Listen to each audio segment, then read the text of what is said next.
Hello, आप सभी कैसे हैं। आप सभी का मेरे यूट्यूब चैनल BHU एकेडमी में स्वागत है। आज हम लोग रीजनिंग से संबंधित महत्वपूर्ण प्रश्नों को देखेंगे। ये सारे प्रश्न होने वाले आगामी एग्जामों के लिए बेहद ही महत्वपूर्ण होने वाले हैं। तो चलिए आइए एक एक करके शुरू करते हैं।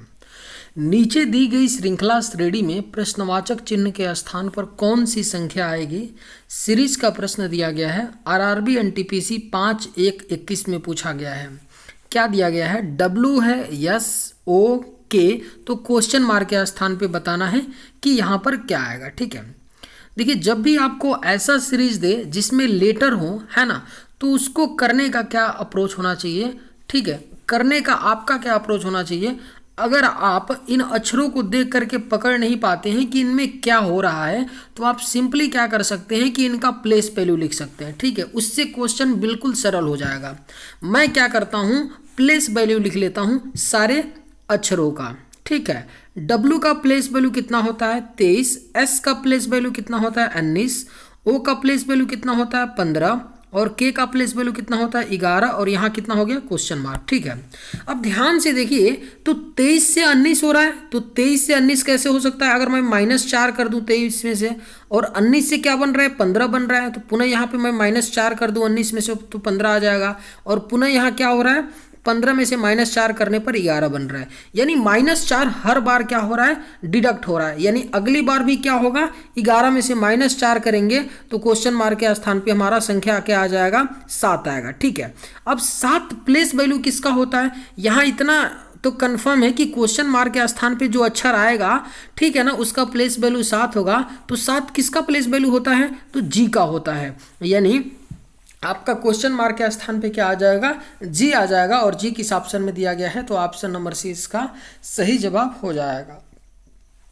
देखिए अगर थोड़ा सा अगर आप दिमाग लगाते तो ये सारी बातें आपको लिखने की ज़रूरत नहीं है। सारी बातें आपको लिखने की ज़रूरत नहीं है। आपको सिंपली यहाँ दिखना चाहिए कि W है, W से यस हो रहा है, तो W से यस हो रहा है, इसका मतलब W से -4 क्या जा रहे हैं, हम पीछे अक्षर जा रहे हैं, तब यस आ रहा है।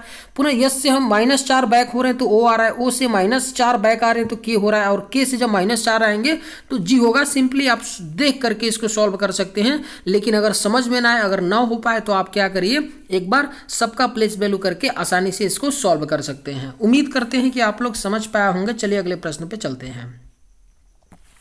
नीचे दिए गए विकल्पों में से संबंधित संख्या को चुनिए। दिया गया है जिस तरह 12 30 से संबंधित है, उसी तरह बताना है 20 क्वेश्चन मार्क के स्थान पे कौन सी संख्या आएगी।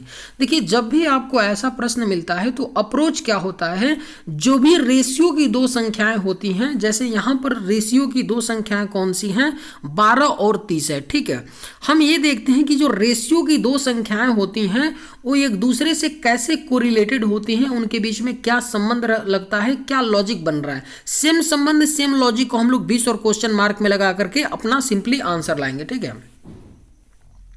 अब देखिए 12 से यहाँ 30 बन रहा है ना, तो मैं बोलूंगा भाई 12 से 30 बन रहा है तो कोई बात नहीं। अगर हम लोग 12 में 2 का मल्टीप्लाई कर दें तो 12 दूना 24 हो जाएगा, और 24 में क्या कर दे 6, यानी 12 का हाफ ऐड कर देंगे तो 30 आ जाएगा।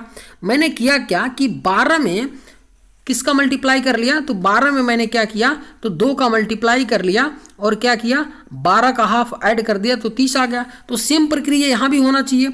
20 में क्या कर दें, 2 का मल्टीप्लाई कर देंगे तो 40 आएगा, और 20 का हाफ 10 ऐड कर देंगे तो 50। लेकिन दुर्भाग्यवश 50 जो है ना ऑप्शन में नहीं दिया है ना, यानी हम इस तरीके से इसको नहीं कर सकते हैं, है ना। कोई भी लॉजिक हम लोग 12 30 में लगाएंगे, सेम लॉजिक 20 क्वेश्चन मार्क में लगाने पर आपका आंसर भी तो आना चाहिए ना, जो ऑप्शन में दिया है ना। तो इस तरीके से नहीं हो रहा है। दूसरी बात आप क्या सोच सकते हैं आप लोग, क्योंकि सवाल थोड़ा ठीक है, दूसरी बार आप सोचेंगे क्या कि भाई कोई बात नहीं, मैंने मल्टीप्लाई करके देख लिया, एक बार मैं डिफरेंस ले लेता हूं कि 12 और 30 का डिफरेंस कितना होगा। तो 12 में +18 करेंगे तो कितना आ जाएगा, 30 आ जाएगा। उसी तरह हम 20 में +18 अगर कर देंगे तो कितना आ जाएगा, 38 आएगा कि नहीं, 38 आ जाएगा।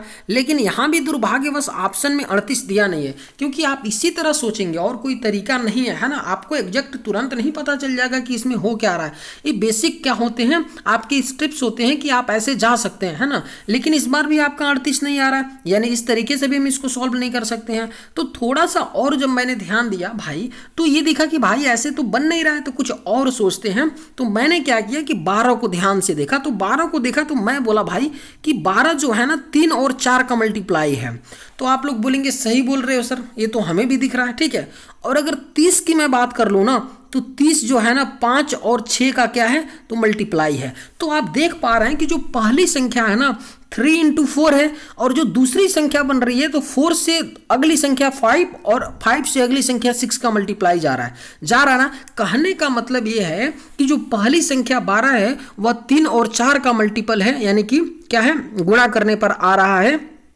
उसी तरह क्या हो रहा है कि जब दूसरी संख्या बन रही है तो 4 के बाद वाली संख्या जो है 5 और 6 का मल्टीप्लाई हो रहा है, तो क्या बन रहा है, 30 बन रहा है। तो सेम हम लोग क्या कर लेते हैं, 20 को देख लेते हैं। 20 को अगर हम बोलेंगे तो क्या लिख सकते हैं, 4 × 5 लिख सकते हैं कि नहीं, 4 × 5 हो जाएगा। यानी अब जब दूसरी संख्या जो होगी वहां पे किसका मल्टीप्लाई होगा, एक तो 6 आएगी, 5 से ज्यादा वाली संख्या बड़ी संख्या 6, और अगली संख्या 6 से 7, यानी 6 और 7 का मल्टीप्लाई कर देंगे तो कितना आ जाएगा, क्वेश्चन मार्क के स्थान पे 42, और 42 किस ऑप्शन में दिया गया है, तो ऑप्शन नंबर डी में। उम्मीद करते हैं कि आप लोग समझ पाए होंगे। चलिए अगले प्रश्न पे चलते हैं। यदि अंग्रेजी वर्णमाला के बाएं से दाएं का हर तीसरा अक्षर हटा दिया जाए तो प्राप्त नई श्रृंखला में दाएं से 9वां अक्षर कौन सा होगा। बेहद ही आसान सवाल है। आसान मैं इसको क्यों बोलता हूं, क्योंकि अगर देखिए बोला है कि अंग्रेजी वर्णमाला के बाएं से दाएं का हर तीसरा अक्षर हटाना है, और इन्होंने क्या किया है कि अंग्रेजी जो वर्णमाला है उसको यहाँ लिख दिया है, तो बहुत सवाल आसान हो गया। अगर यही नहीं लिखा गया होता तो हमको क्या करना पड़ता कि इसको लिखना पड़ता, तो हमारा टाइम जाता कि नहीं, 10-15 सेकंड लिखना पड़ता। लेकिन इन्होंने सवाल में इसको लिख करके आसान कर दिया है। अब हम लोग इजिली जो बोल रहे हैं वो करके आंसर ला देंगे। देखिए बोले क्या है कि अंग्रेजी वर्णमाला के बाएं से, देखिए बायां इधर होता है, बाएं से इधर हो जाता है, बाएं से इधर चलते हैं और दाएं से ऐसे चलते हैं, ठीक है। तो बायां आपका इधर हो गया है ना, और क्या हो गया आपका दाएं इधर हो गया, ठीक है। तो बाएं से बोला है ना, बाएं से बोला है आपका कि हर तीसरा अक्षर हटाने पर हटा दिया जाता है। तो कोई बात नहीं, बाएं से हर तीसरा अक्षर हटाते हैं। 1 2 3 सी हट जाएगा, उसके बाद एफ हटेगा, आई हटेगा, एल हटेगा, ओ हटेगा, आर हटेगा, यू हटेगा और डब्ल्यू हटेगा। हर तीसरा अक्षर मैंने हटा दिया। तो बोल रहा है तो प्राप्त नई श्रृंखला में दाएं से 9वां अक्षर कौन सा होगा। अब इनको हटाने के बाद जो संख्याएं अक्षरें बची हैं ना, उनमें अब हमसे पूछा जा रहा है कि दायां यानी इधर से 9वां अक्षर कौन सा होगा।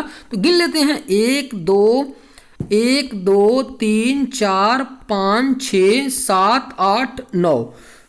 9वां अक्षर आपका कौन सा हो गया, तो यन हो गया, और यही हमसे पूछा गया है। तो सही जवाब क्या हो जाएगा, ऑप्शन बी आपका राइट आंसर हो जाएगा। उम्मीद करते हैं कि आप लोग समझ पाए होंगे। चलिए अगले प्रश्न पे चलते हैं।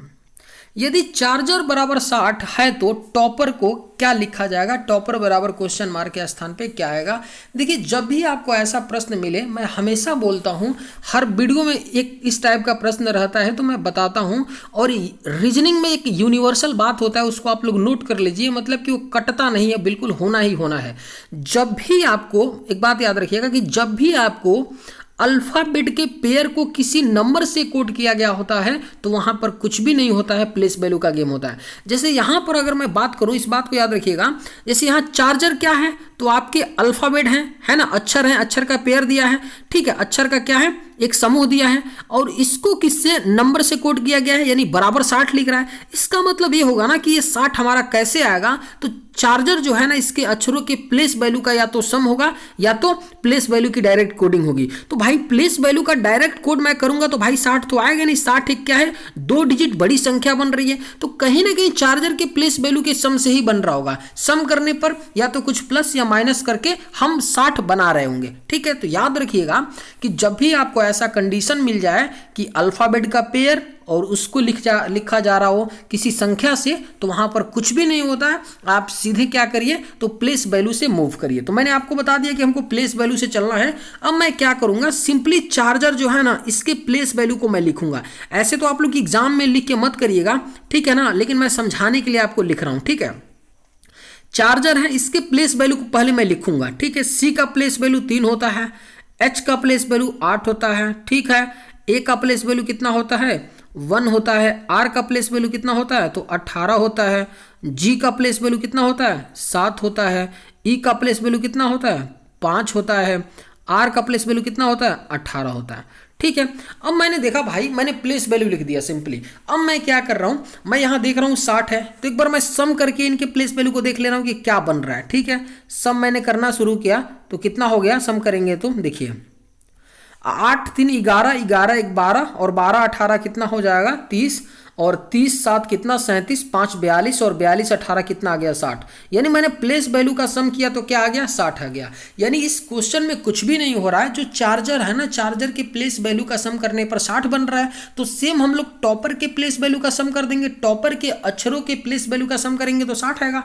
अब देखिए एग्जाम में आप कैसे करिएगा, ऐसे लिखना आपको नहीं है। ठीक है, डायरेक्ट हम लोग जोड़ेंगे। कैसे आप डायरेक्ट जोड़िएगा, देखिए टी का प्लेस वैल्यू कितना होता है, टी का प्लेस वैल्यू 20 होता है, ओ का 15, 20 15 35, ठीक है, पी का 16 35 और कितना हो गया आपका 16 कितना हो गया तो 51 हो गया, और 51 पुनः पी का 16, 51 और 16 कितना हो गया तो आपका 51 10 61 हो गया और 6 67 हो गया, और 67 में 5 ऐड कर देंगे तो कितना आ जाएगा तो 72 हो गया, और 72 में आर का मान 18 प्लेस वैल्यू होता है, और 72 18 करेंगे तो 90 आएगा। यानी टॉपर के अक्षरों के प्लेस वैल्यू का सम 90 आ रहा है, यानी क्वेश्चन मार्क के स्थान पे हमारा क्या आएगा, option A 90 will be right answer. Exam में ऐसे ही ऐड करना है, डायरेक्ट आपको देखिए आप मन मन में है ना ऐड करिए और निकलिए। उम्मीद करते हैं कि आप लोग समझ पाए होंगे। चलिए अगले प्रश्न पे चलते हैं।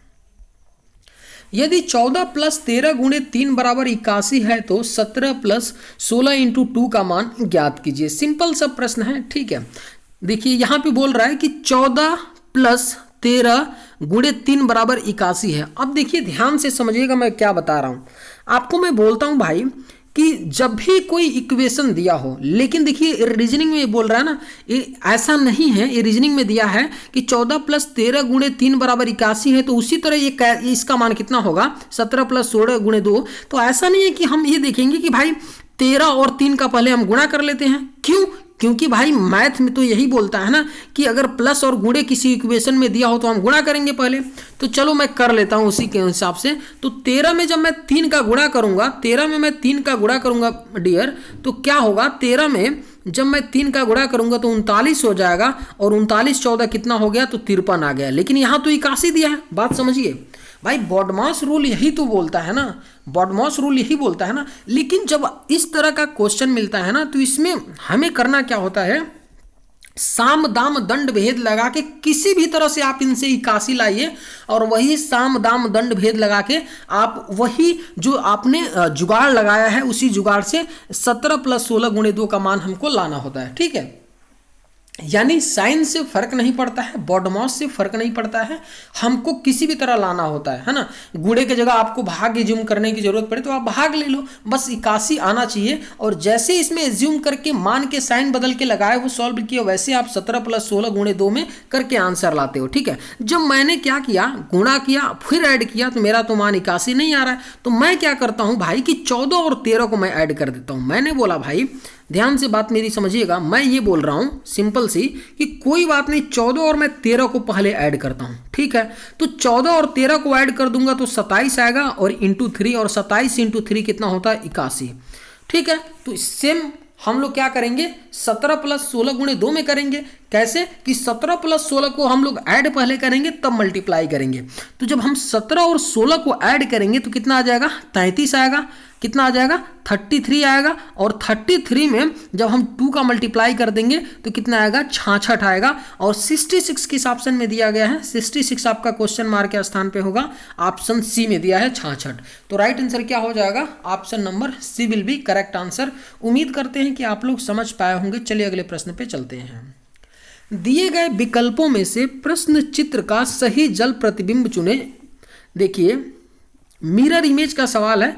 जल प्रतिबिंब का मतलब ही होता है क्या, जल प्रतिबिंब का मतलब ही क्या होता है कि ईगल जो दिया है ना, इसका जल प्रतिबिंब क्या बनेगा। तो इसका मतलब ये हुआ कि ईगल के अगर हम लोग नीचे क्या कर दें, एक नीचे इसके क्या कर दें, एक मिरर रख दें, तो मिरर इसका जब यहाँ नीचे मिरर रखेंगे तो इसके जब नीचे जो बनेगा आकृति बनेगा, इसका मिरर इमेज बनेगा, या इसी चीज़ को आप जल प्रतिबिंब बोलिए, वही हमसे पूछा जा रहा है, ठीक है।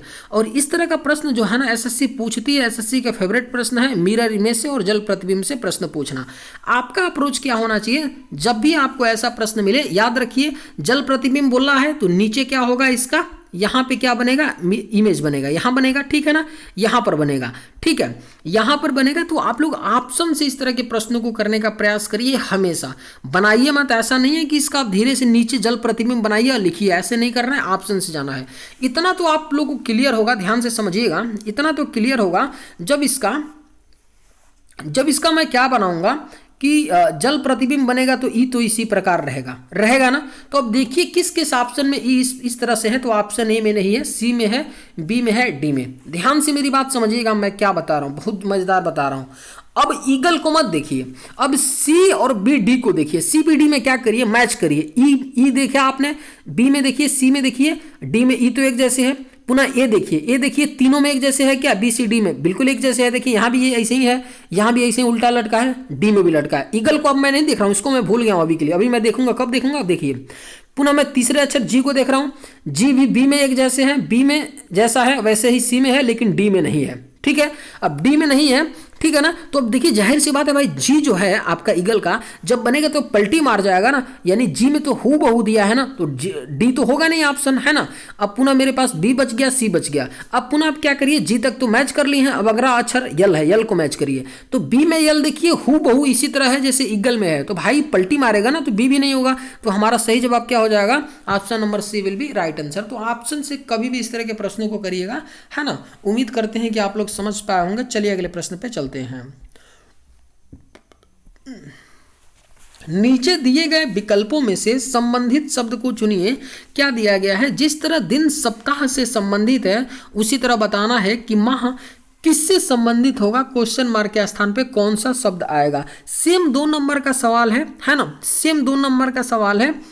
अंतर इतना ही है कि वहां पे संख्याएं दी गई थी और यहाँ पे शब्द दिया गया है, लेकिन करने का अप्रोच सेम होता है। जो भी रेशियो के 2 शब्द दिए गए होते हैं उनमें हम ये देखते हैं कि क्या संबंध लॉजिक है। सेम संबंध लॉजिक को हम लोग माह और क्वेश्चन मार्क में लगा के अपना आंसर लाएंगे, ठीक है।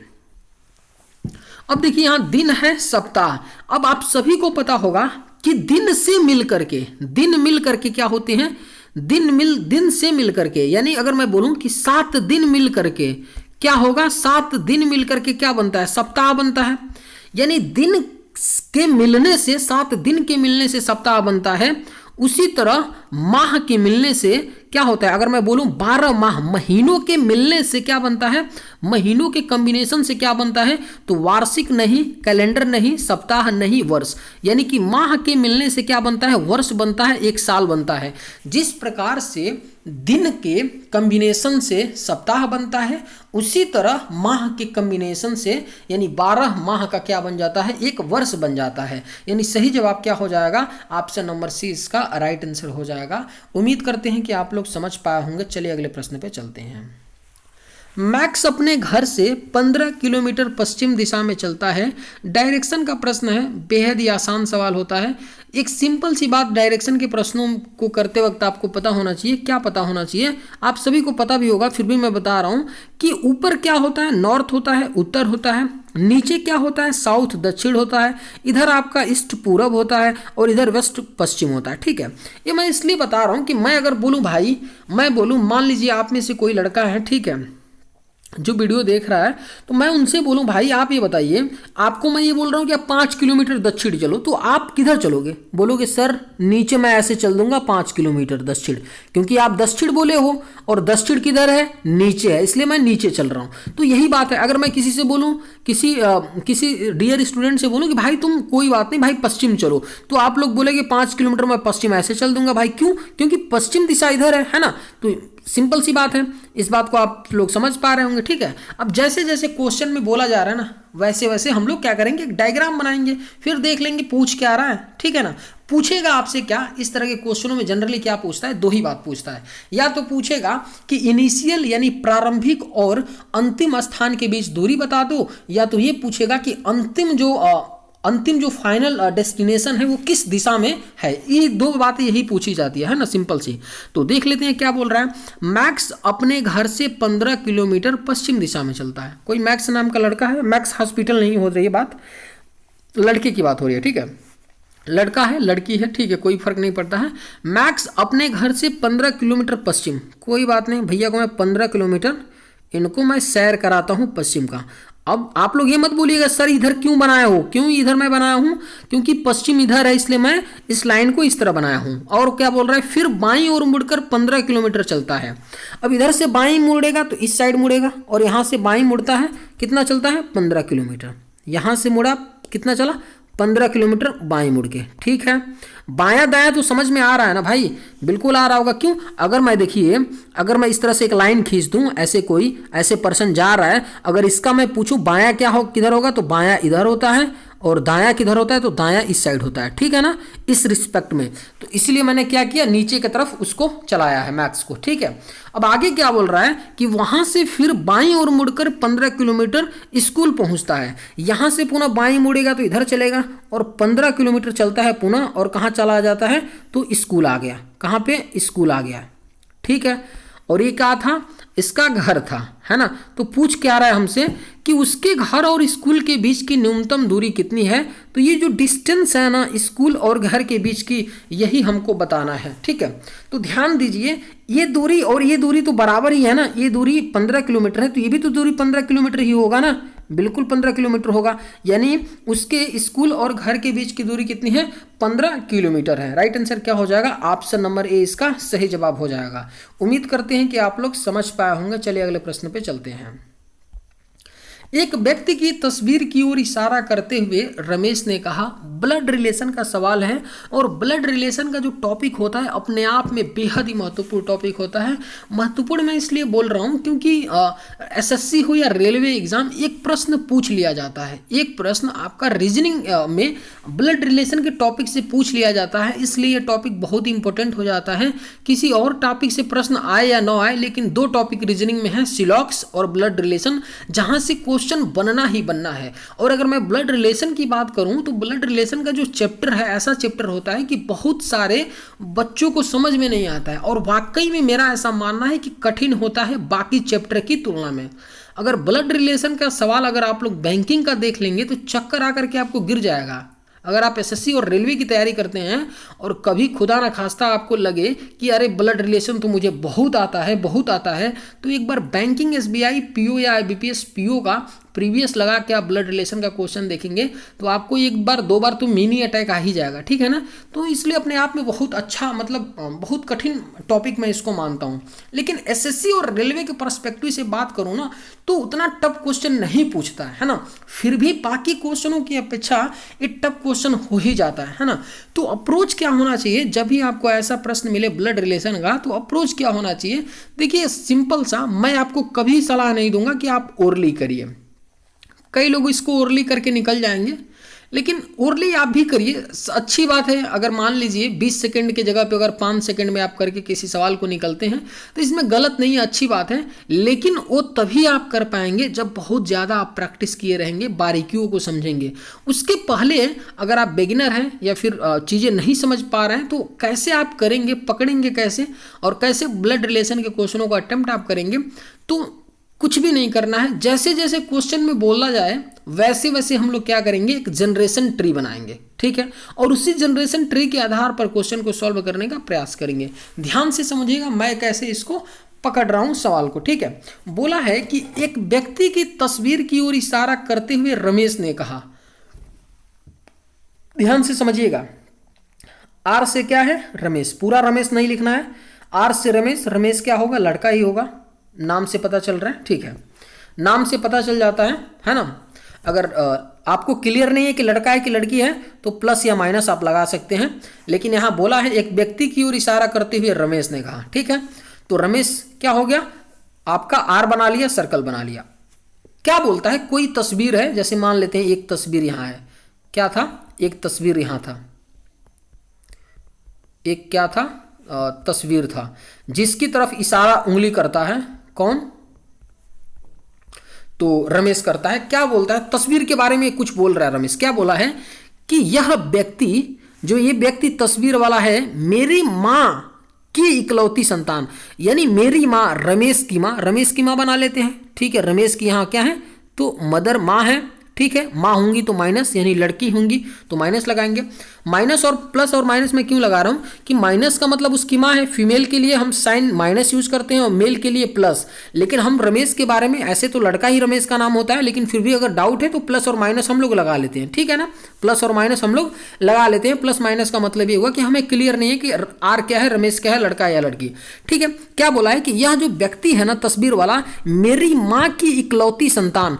अब देखिए, रमेश की माँ की इकलौती संतान तो खुद रमेश ही होगा ना। रमेश मेरी माँ की इकलौती संतान का बेटा है, तो मेरी माँ की इकलौती संतान रमेश खुद ही हो गया, और इस इकलौती संतान का बेटा है, यानी तस्वीर वाला आदमी क्या होगा, टी से तस्वीर वाला आदमी क्या हो गया, तो रमेश का ही बेटा है। क्योंकि बोला है ना कि यह जो व्यक्ति तस्वीर वाला है ना, मेरी माँ की इकलौती संतान, जब बोलेगा रमेश मेरी माँ की इकलौती संतान, तो रमेश अपने बारे में ही बोल रहा है। मेरी माँ की इकलौती संतान का बेटा है, तो ये रमेश का ही बेटा है। बात समझ गए। तो हमारा टी से तस्वीर हो गया, कुछ इस तरह से बनेगा, डायग्राम बनेगा, और हमसे पूछ क्या रहा है कि रमेश का उससे क्या संबंध है। तो रमेश क्या है, तस्वीर वाले व्यक्ति का बाप है, सिंपल सी बात है ना। अब देखिए, हमें ये जेंडर क्लियर यहाँ नहीं है ना, तो हम बाप तो बोल नहीं सकते हैं, तो बाप होगा या तो माँ होगी, यही तो। लेकिन ऑप्शन में माँ तो दिया नहीं है, तो बाप दिया है, बाप का मतलब पिता है ना, ठेठ भाषा में पिता।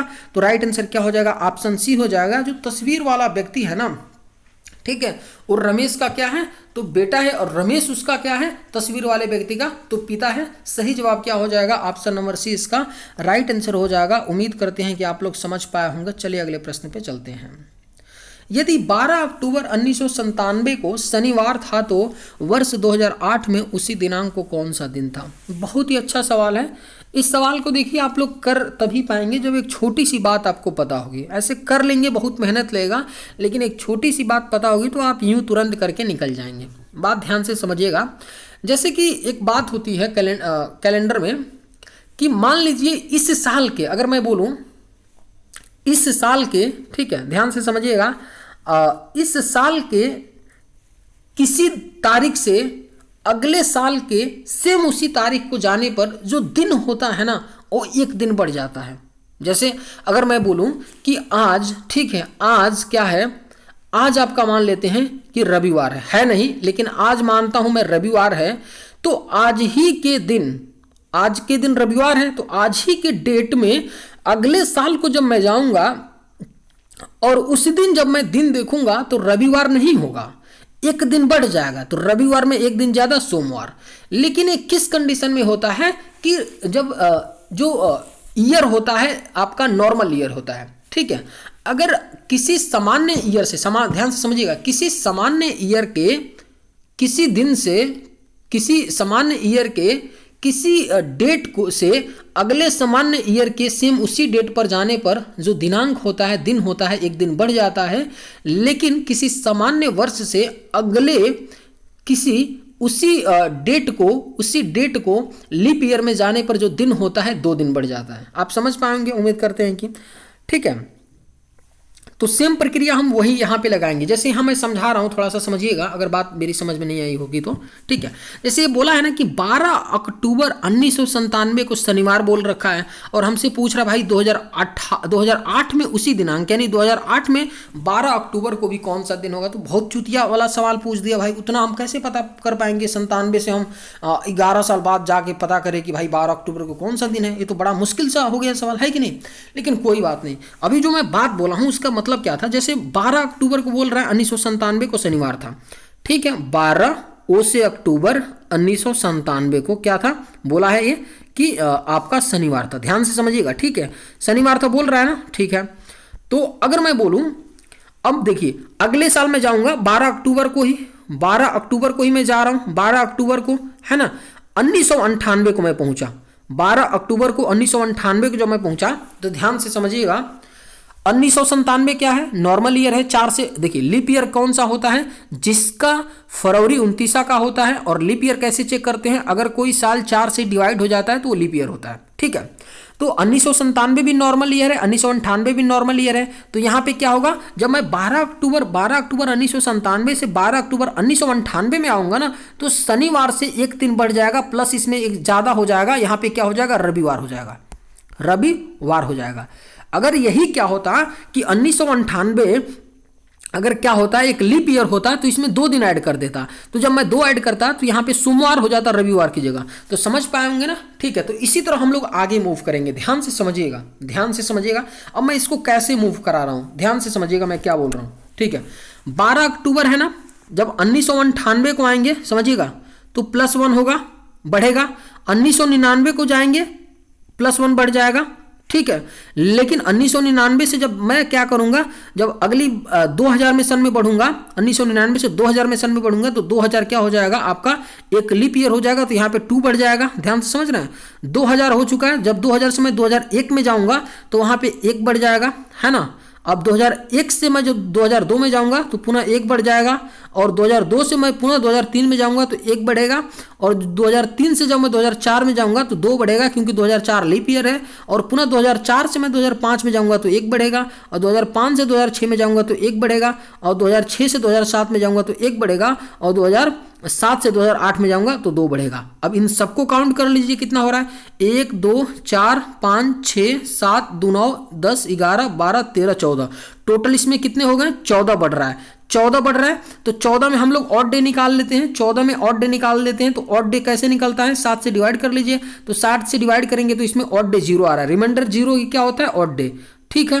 तो यहाँ मतलब जब रिमाइंडर 0 आ जाता है ना, तो जो हमारा 12 अक्टूबर 2008 होगा ना, उस दिन भी शनिवार ही होगा। समझ पा रहे हैं, 12 अक्टूबर 2008 को भी हमारा शनिवार ही होगा, क्योंकि जब 14 टोटल दिन बढ़ रहे हैं उसको मैं उसमें रिमाइंडर निकाल रहा हूं तो रिमाइंडर 0 आ रहा है, रिमाइंडर 0 आ रहा है। इसका मतलब क्या हुआ कि जो अगर मान लीजिए यहाँ रिमाइंडर 1 आता 7 से, सपोज करिए इसका सम क्या आता, 14 ना आके अगर 15 आता, सपोज करिए इसका सम 14 ना आके अगर यहाँ 15 आता, तब मैं इसमें रिमाइंडर ऑड डे निकालता तो 7 से डिवाइड करता तो रिमाइंडर 1 आ जाता, और एक इसका क्या होता 7 दूना 14, 14 2 बार में कटेगा, लेकिन एक तो शेष आ जा रहा है ना, एक तो शेष आ रहा है, तो यही क्या होता है ऑड डेज हो जाता है, और एक शेष आ रहा है। इसका मतलब ये हुआ कि शनिवार में एक ज्यादा मैं ऐड करूंगा, शनिवार में +1 आगे बढ़ूंगा तो रविवार आएगा। यहाँ 2 आ जाता रिमाइंडर, तो 2 आता तो क्या होता, शनिवार में 2 और आगे चलते शनिवार अतवार सोमवार हो जाता, ठीक है। लेकिन यहाँ रिमाइंडर 0 आ रहा है, इसका मतलब क्या है 12 अक्टूबर सन 2008 को भी क्या है आपका तो शनिवार ही है, यानी सही जवाब क्या हो जाएगा, ऑप्शन नंबर बी आपका राइट आंसर हो जाएगा। उम्मीद करते हैं कि आप लोग समझ पाए होंगे। चलिए अगले प्रश्न पे चलते हैं। दिए गए आरेख का ध्यान पूर्वक अध्ययन करें और पूछे गए प्रश्न का उत्तर दें। विभिन्न भागों में दी गई संख्याएं व्यक्तियों की संख्या को दर्शाती है, ठीक है, कोई बात नहीं। देखिए हमसे पूछ क्या रहा है, पहले तो ये डायग्राम दिया है, एक डॉक्टर का डायग्राम दिया है सर्किल, एक फीमेल का, एक टैक्स पेयर्स का, यानी एक डॉक्टर का, एक महिलाओं का और एक करदाताओं का। फिर नीचे पूछ रहा है कि ऐसी कितनी महिलाएं हैं जो करदाता भी हैं किंतु डॉक्टर नहीं है, ठीक है। सिंपल सी बात एक समझिएगा इस क्वेश्चन को सॉल्व करने से पहले, ताकि हो क्या रहा है, ठीक है, हमसे कहना क्या चाहता है। अगर मैं सिंपल एक बात आपसे कहूं कि भाई देखिए 3 सर्कल दिया है, डॉक्टर के लिए, फीमेल के लिए और टैक्स पेयर के लिए, है ना। अगर मैं फीमेल यानी कि महिलाओं वाले सर्कल को अगर मैं क्या करता हूं, थोड़ा सा यहाँ पे अपने पेन से मैं इसको गोला करता हूं, तो मैं एक 2 छोटी बातें आपसे करूंगा, ठीक है। पहली बात मैं ये कहूंगा कि भाई इस फीमेल वाले सर्कल में 36 भी है, 22 भी है, 18 भी है, 15 भी है ना। लेकिन अगर मैं 36 की बात करूं, 36 महिलाओं की अगर बात करूं, तो 36 महिलाएं ऐसी हैं जो केवल महिला हैं। क्यों केवल महिला हैं? क्योंकि वो केवल फीमेल यानी महिला वाले ही सर्कल में है। देखिए अगर मैं 22 की यहीं पे बात करता तो ये क्या है ना, ये डॉक्टर वाले सर्कल में भी आ रहा है। 22 जो है, 22 महिलाएं ऐसी हैं जो डॉक्टर वाले सर्कल में भी आ रही हैं। तो अगर मैं 22 की बात करूंगा तो आपसे मैं बोलूंगा भाई कि 22 महिलाएं ऐसी हैं जो डॉक्टर भी हैं। समझ गए बात? उसी तरह अगर मैं 15 को देखूं तो 15 भी जो है ना, वो तो एक तो फीमेल वाले सर्कल में है और दूसरा क्या है, 15 जो है आपका टैक्स पेयर वाले सर्कल में भी आ रहा है। तो अगर मैं 15 की बात करूंगा तो 15 ऐसी महिलाएं हैं जो टैक्स पेयर भी हैं। उसी तरह मैं अगर 18 की बात करूंगा तो 18 को ध्यान से देखेंगे तो फीमेल वाले सर्कल में भी आ रहा है, डॉक्टर वाले सर्कल में भी आ रहा है और टैक्स पेयर वाले में भी। तो 18 ऐसी महिलाएं हैं जो डॉक्टर के साथ साथ टैक्स पेयर हैं। ठीक है, तो ये बात सिंपल सी है, वो आप समझ पाए होंगे। अब हमसे पूछ क्या रहा है, मैं ये थोड़ा देख लूँ। पूछा कि ऐसी कितनी महिलाएं हैं जो करदाता भी हैं। महिला होना चाहिए और उसको करदाता भी होना चाहिए, ठीक है, किंतु डॉक्टर नहीं है। यानी ऐसी कितनी महिलाएं हैं जो क्या हैं, करदाता हैं, टैक्स पे करती हैं, है ना। यानी ऐसा आप देखिए, ऐसा नंबर कौन है जो फीमेल और टैक्स पेयर दोनों सर्कल में आ रहा है, तो 15 है, ठीक है। लेकिन बोला है किंतु डॉक्टर नहीं है, तो देखिए 15 क्या है, डॉक्टर नहीं है ना, केवल 15 ऐसी महिलाएं हैं जो करदाता तो हैं लेकिन डॉक्टर नहीं है ना, बिल्कुल। तो हमारा राइट आंसर क्या हो जाएगा, ऑप्शन आपका सी हो जाएगा। टोटल 15 ऐसी महिलाएं हैं जो करदाता भी हैं किंतु डॉक्टर नहीं है, ठीक है। अगर ये नहीं दिया होता कि किंतु डॉक्टर नहीं है, ये वाला लाइन नहीं दिया होता तो हम 18 को भी काउंट करते, ठीक है। लेकिन ये बोल दिया है कि किंतु डॉक्टर उसको नहीं होना चाहिए, इसलिए केवल ऐसी ही 15 महिलाएं हैं जो करदाता हैं। तो सही जवाब क्या हो जाएगा, ऑप्शन नंबर सी इसका राइट आंसर हो जाएगा।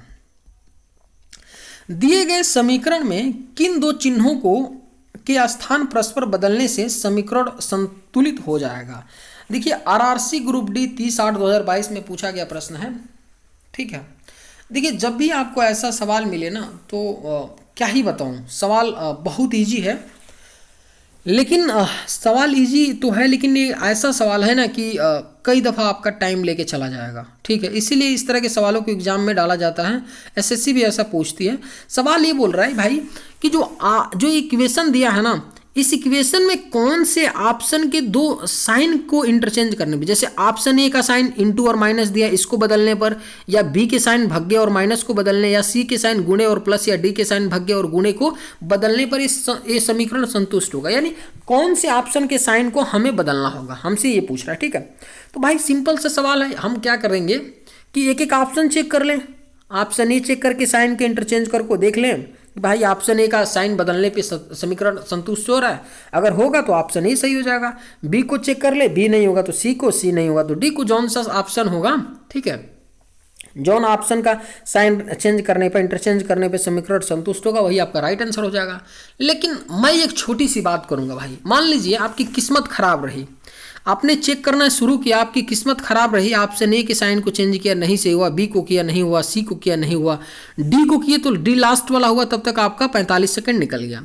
लेकिन भाई मेरे पास भी मजबूरी है, मुझे भी पता नहीं है कि इसको हम कैसे कर सकते हैं, मैं भी यही बोलूँगा कि भाई ऑप्शन एक एक चेक कर ले, लेकिन मैं बोलता हूँ कि भाई थोड़ा सा दिमाग लगाओ, थोड़ा सा, ठीक है।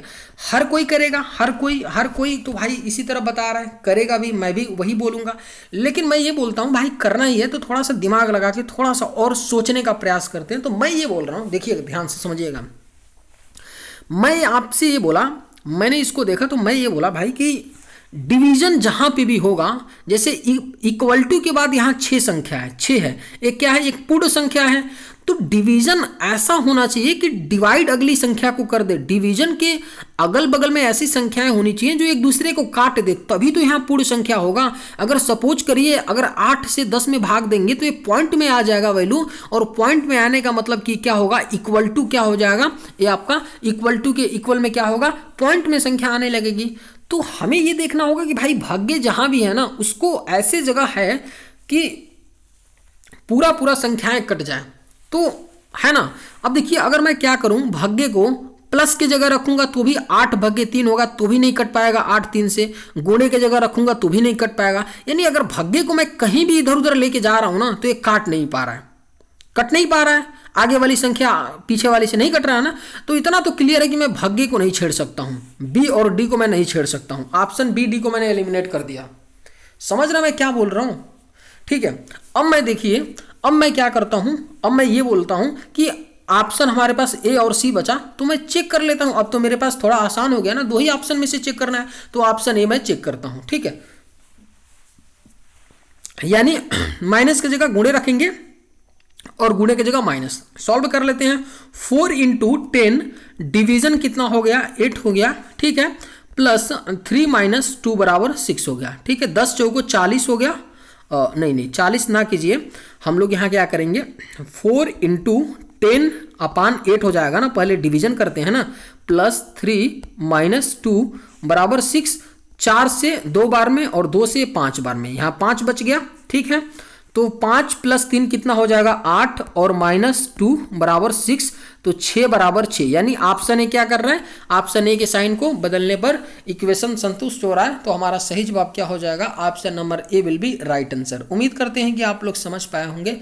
चलिए आज की वीडियो में बस इतना ही। अगर आप लोग को ये वीडियो पसंद आए तो एक लाइक ज़रूर कीजिएगा। थैंक्स।